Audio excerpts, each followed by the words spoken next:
अमृत वेले किताब भाग 7। सारे दिन के लिए तैयारी। अमृत वेले से शांति धाम से अवतरित हुए हैं श्रेष्ठ कर्म करने के लिए। रोज अमृत वेले ऐसे ही सोचो कि निंद्रा से नहीं, शांति धाम से कर्म करने के लिए अवतरित हुए हैं। रात को कर्म करके शांति धाम में चले जाओ तो अवतार अवतरित होते ही हैं श्रेष्ठ कर्म करने के लिए। उनको जन्म नहीं कहते हैं, अवतरण कहते हैं। ऊपर की स्थिति से नीचे आते हैं, यह है अवतरण।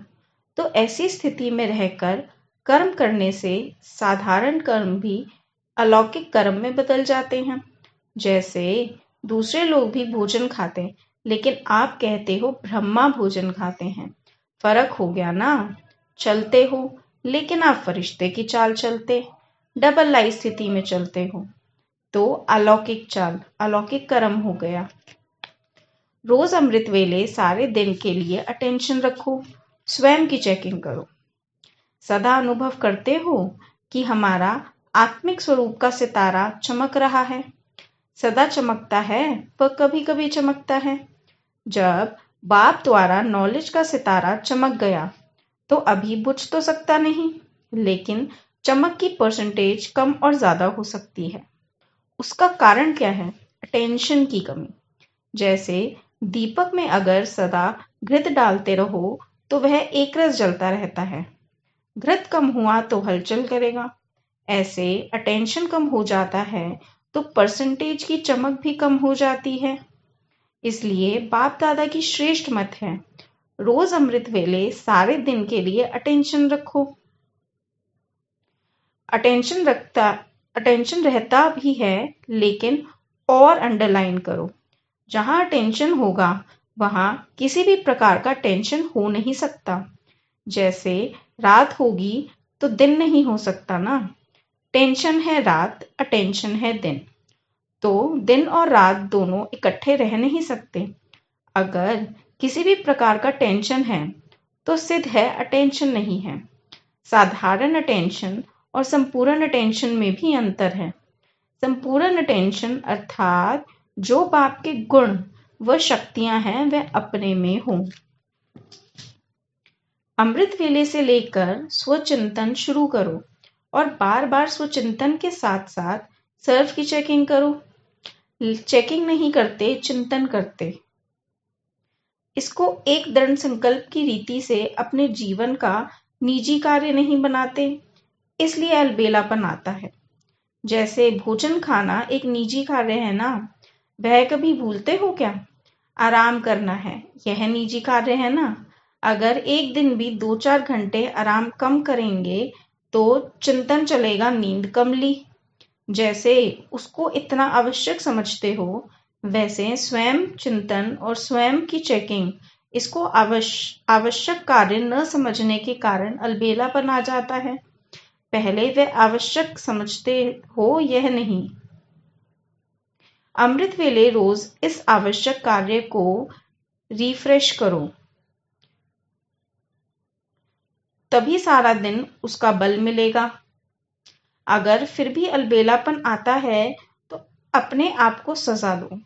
जो सबसे प्यारी चीज व कर्तव्य लगता हो उससे अपने को किनारा करो। पश्चाताप करना चाहिए। अभी पश्चाताप कर लेंगे तो पीछे नहीं करना पड़ेगा। रोज अमृत वेले अपनी महिमा, बाप की महिमा, अपना कर्तव्य, बाप का कर्तव्य रिवाइज करो। एक निजी नियम बनाओ। अलबेलापन तब आता है जब सिर्फ डायरेक्शन समझा जाता है, नियम नहीं बनाते। जैसे दफ्तर में जाना जीवन का नियम है तो जाते हो ना, ऐसे अमृत वेले उठकर अपने नियम को दोहराओ। मेरे जीवन की क्या विशेषताएं हैं, ब्राह्मण जीवन के क्या नियम हैं, और हर घंटे चेकिंग करो कि कहाँ तक नियम को अपनाया है। हर समय बार बार चेकिंग करो, सिर्फ रात को नहीं। बार बार अटेंशन के चौकीदार रखना तो वह पहरा देते रहेंगे। अलबेलेपन की निवृत्ति का साधन है बार बार अटेंशन। सहज मार्ग समझते हो, इसलिए अलबेले हो जाते हो। कोई कड़ा नियम बनाओ। जैसे भक्ति में कड़ा व्रत धारण करते हैं, ऐसे कड़ा नियम बनाएंगे तो अलबेलापन समाप्त हो जाएगा। जैसे साकार बाबा को अथक देखा ना, ऐसे ही फॉलो फादर। पहले स्वयं के ऊपर मेहनत, फिर सेवा में मेहनत, तभी धरती को चेंज कर सकेंगे। अभी सिर्फ कर लेंगे हो जाएगा, इन आराम के संकल्पों के डल्लप को छोड़ो। करना ही है, यह मस्तक में सदा स्लोगन याद रहेगा तो फिर परिवर्तन हो जाएगा। अमृत वेले से लेकर अपने आप को चेक करो कि जो व्रत लिया है उस पर चल रहे हैं। संकल्प क्या करना है, वाणी में क्या बोलना है, कर्म करते हुए कैसे कर्म योगी की स्थिति में रहना है। यह व्रत लिया है ना, प्रवृत्ति में रहते कमल पुष्प समान रहेंगे। यह व्रत भी लिया है ना, जो कमल फूल समान होगा वह परिस्थितियों के वश हो सकता है क्या? वह तो न्यारा और प्यारा होना चाहिए। अगर श्रेष्ठ वृत्ति में स्थित हो तो कोई भी वायुमंडल, वाइब्रेशन आदि डगमग कर सकता है क्या? वृत्ति से ही वायुमंडल बनता है। अगर आपकी वृत्ति श्रेष्ठ है तो वृत्ति के आधार से वायुमंडल को शुद्ध बना सकते हो। इतनी पावर है। वह वायुमंडल की पावर तेज है। उस समय अपने को देखो, क्या हम अपने को, अपने बाप को, अपनी पोजीशन को भूल गए? इस व्रत को अब पक्का करो, फिर देखो कैसे सदा के विजयी होते हो। लेकिन इसके लिए जो व्रत लिया है उसको बार बार अपनी बुद्धि में रिवाइज करो कि कौन कौन सी प्रतिज्ञा बाप से की है, कौन सा व्रत लिया है, तो फिर यह व्रत रिफ्रेश होगा, स्मृति में रहेगा, और जितना स्मृति में रहेगा उतनी समर्थी रहेंगे। अमृत वेले से लेकर हर चलन को चेक करो। हमारी दृष्टि स्थिति एकरस अलौकिक है। चेहरे का पोज सदा हर्षित है। वह समय प्रति समय बदलता रहता है। सिर्फ योग में बैठने के समय वह कोई विशेष सेवा के समय अलौकिक स्मृति व वृत्ति रहती है। वह साधारण करते हुए भी चेहरा और चलन विशेष रहता है।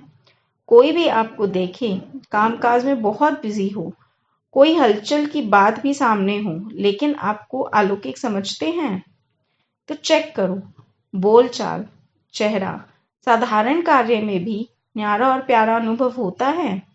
कोई भी समय अचानक कोई भी आत्मा आपके सामने आ जाए तो आपके वाइब्रेशन से, बोलचाल से यह समझेंगे कि यह अलौकिक फरिश्ते हैं।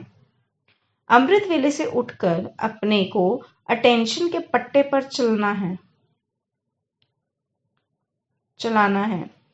पटरी पर गाड़ी ठीक चलेगी ना, तो चेक करो कि सारे दिन में कोई ऐसा बोल तो नहीं बोला, वह मनसा में कोई व्यर्थ संकल्प तो नहीं चला, या कोई कर्म रॉन्ग तो नहीं हुआ।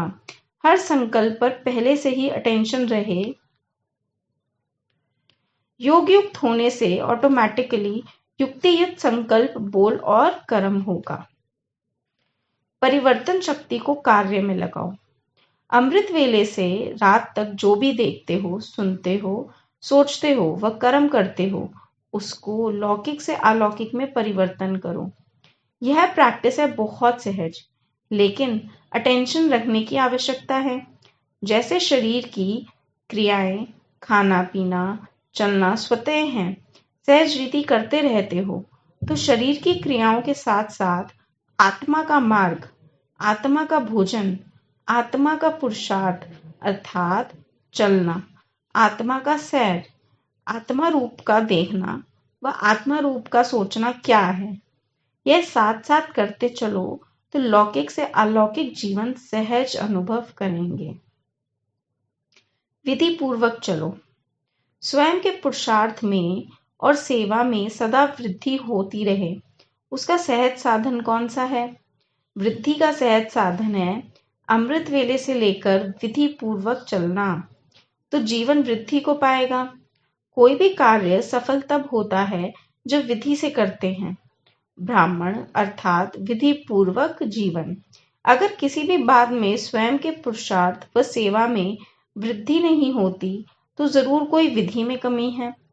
तो चेक करो कि अमृत वेले से लेकर रात तक मनसा वाचा कर्मणा व संपर्क विधि पूर्वक रहता, अर्थात वृद्धि हुई। अगर नहीं तो कारण को सोचकर निवारण करो, फिर दिल शिकस्त नहीं होंगे। अगर विधि पूर्वक जीवन होगा तो वृद्धि अवश्य होगी। आप अमृत वेले विधि पूर्वक उठते हो तो देखो आपके यादगार चित्रों में भी विधि पूर्वक उठाते हैं। कितने प्यार से उठाते हैं। है जड़ चित्र, लेकिन कितने दिल से स्नेह से उठाते हैं। उठाते भी हैं तो खिलाते भी हैं, सुलाते भी हैं, क्योंकि आप इस समय सब कार्य याद में विधि पूर्वक करते हो। खाना भी विधि पूर्वक खाते हो, भोग लगाकर खाते हो ना, या जैसे है वैसे ही खा लेते हो। ऐसे तो नहीं किसी को खाना देना है इसलिए जल्दी जल्दी में भोग नहीं लगाया। अगर किसी को देना भी है, कोई मजबूरी है, तो भी पहले अलग हिस्सा जरूर निकालो।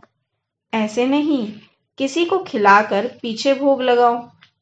विधि पूर्वक खाने की सिद्धि प्राप्त होती है, खुशी होती है, निरंतर याद सहज रहती है। तो अमृत वेले से लेकर रात तक जो भी कर्म करो याद के विधि पूर्वक करो, तब हर कर्म की सिद्धि मिलेगी। सिद्धि अर्थात प्रत्यक्ष फल प्राप्त होता रहेगा। सबसे बड़े से बड़ी सिद्धि है प्रत्यक्ष फल के रूप में अतीन्द्रिय सुख की अनुभूति होना। सदा सुख की लहरों में, खुशी की लहरों में लहराते रहेंगे। पहले प्रत्यक्ष फल मिलता है, फिर भविष्य फल मिलता है।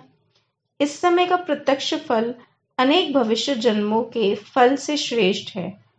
अगर अभी प्रत्यक्ष फल नहीं खाया तो सारे कल्प में कभी भी प्रत्यक्ष फल नहीं मिलेगा। अभी अभी किया, अभी अभी मिला, इसको कहते हैं प्रत्यक्ष फल। यह वरदान की विशेषता है कि वरदानी को कभी मेहनत नहीं करनी पड़ती। जब भक्त आत्माएं भी मेहनत कर थक जाती हैं तो बाप से वरदान ही मांगती हैं। आपके पास भी जब लोग आते हैं, योग लगाने की मेहनत नहीं करने चाहते, तो क्या भाषा बोलते हैं? कहते हैं सिर्फ हमें वरदान दे दो, माथे पर हाथ रख दो। आप ब्राह्मण बच्चों के ऊपर वरदाता बाप का हाथ सदा है। श्रेष्ठ मत ही हाथ है। स्थूल हाथ तो 24 घंटे नहीं रखेगा ना। यह बाप की श्रेष्ठ मत का वरदान रूपी हाथ सदा बच्चों के ऊपर है। अमृत वेले से लेकर रात को सोने तक हर श्वास के लिए, हर संकल्प के लिए, हर कर्म के लिए श्रेष्ठ मत का हाथ है ही।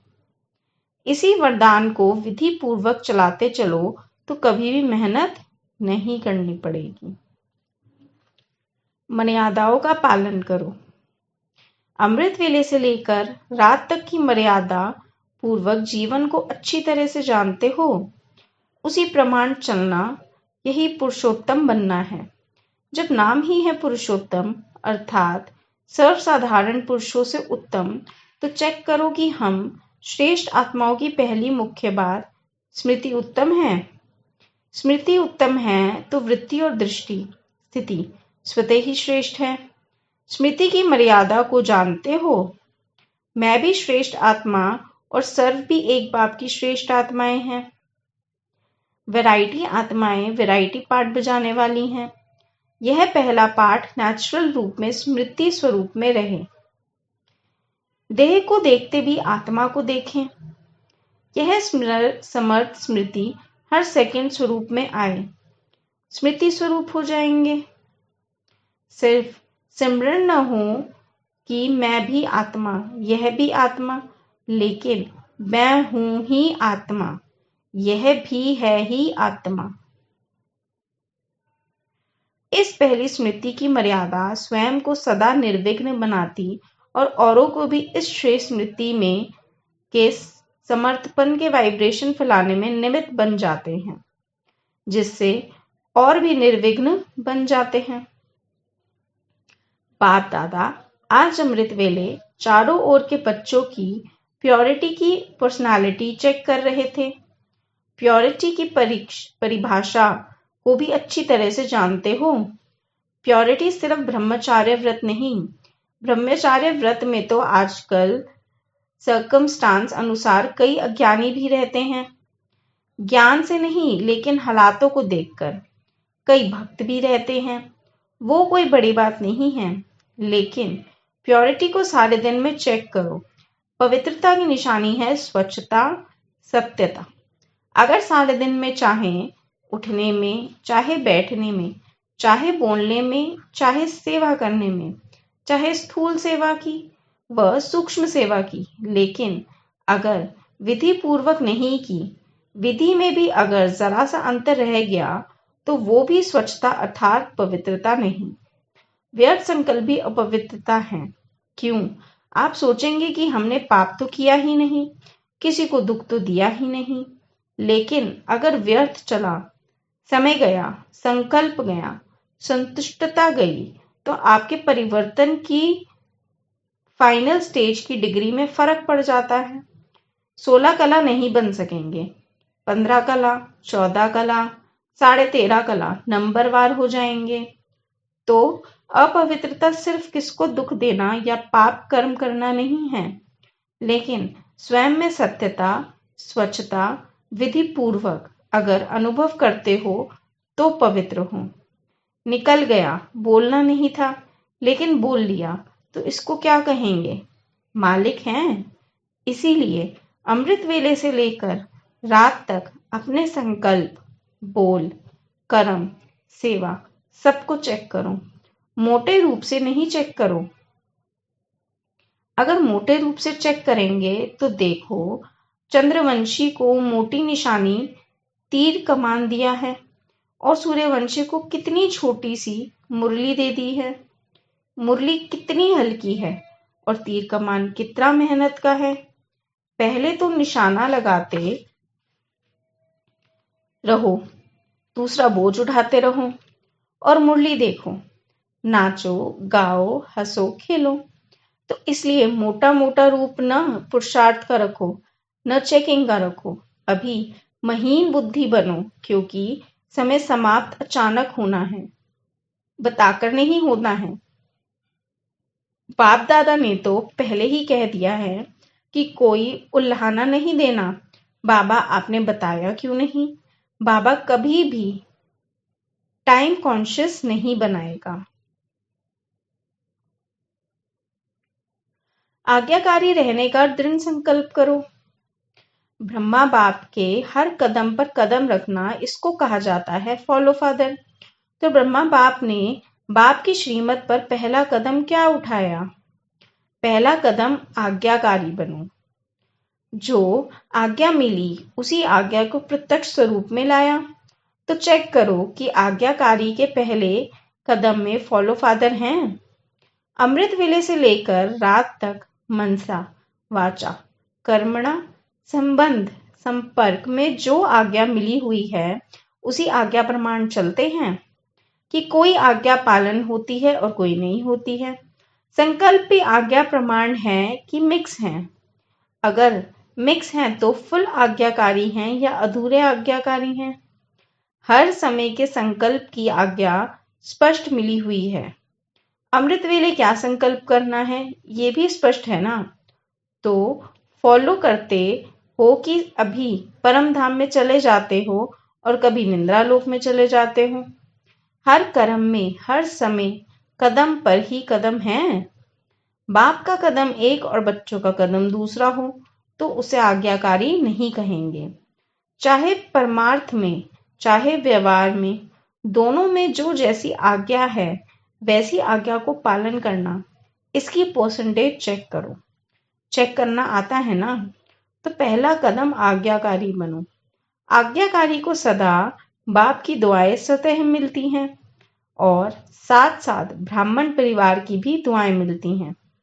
तो चेक करो कि जो भी संकल्प किया, चाहे स्व के प्रति किया, चाहे सेवा के प्रति किया, चाहे स्थूल कर्म के प्रति या अन्य आत्माओं के प्रति, उनमें सबकी दुआएं मिली, क्योंकि आज्ञाकारी बनने से सर्व की दुआएं मिलती हैं।